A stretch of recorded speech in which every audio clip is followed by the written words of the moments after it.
মুহূর্তে আমরা বহরমপুর শহরের ভাতৃসংঘ ক্লাবের ওখানে আছি, যেটি ঐতিহাসিক ক্লাব, যে ক্লাবটা বহরমপুরে একটি গর্ব। হঠাৎ কোনো কারণবশত গতকাল রাত্রিরে রাত অনেক 3টের সময় হঠাৎ আগুন ধরে যায়। আগুনে আমি আমার ক্যামেরাম্যানকে বলবো একটু ভিতরটা দেখাতে।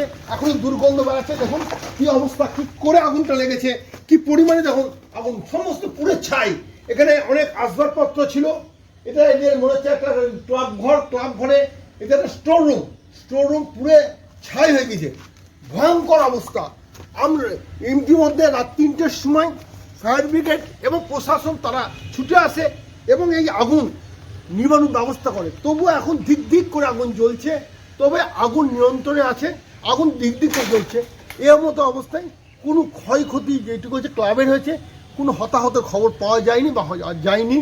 পাশেই আমাদের সুইমিং পুল দেখতে পাচ্ছেন, তার পাশেই এই পাশে সুইমিং পুল, একটা ঐতিহাসিক জায়গা সুইমিং পুল আছে পাশে, জল পর্যাপ্ত পরিমাণে ছিল, সেই কারণে ফায়ার ব্রিগেডের লোকজনরা জলের অসুবিধা পায়নি।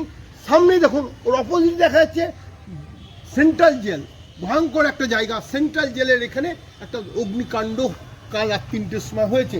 পিছনে দেখা যাচ্ছে আমাদের পূর্ত দপ্তরের অফিস রাজ্য সরকারের, তার পিছনে কংগ্রেস পার্টি অফিস।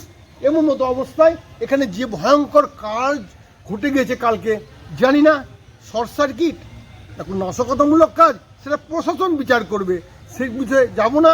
কিন্তু জিনিসটা যেটা হয়েছে সেটা ভয়ঙ্কর খারাপ জিনিস, এরকম যেন না হয় এটাই আমরা চাই। জেলার তরফ থেকে এটা মানুষকে সতর্ক করে দিয়ে গেলাম।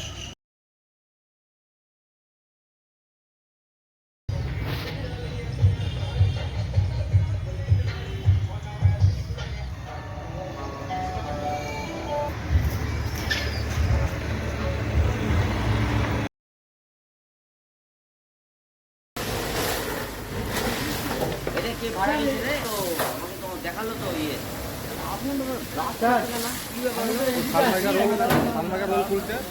ঢুকছে কথা হয়েছে ভাই, club ID thank you for calling.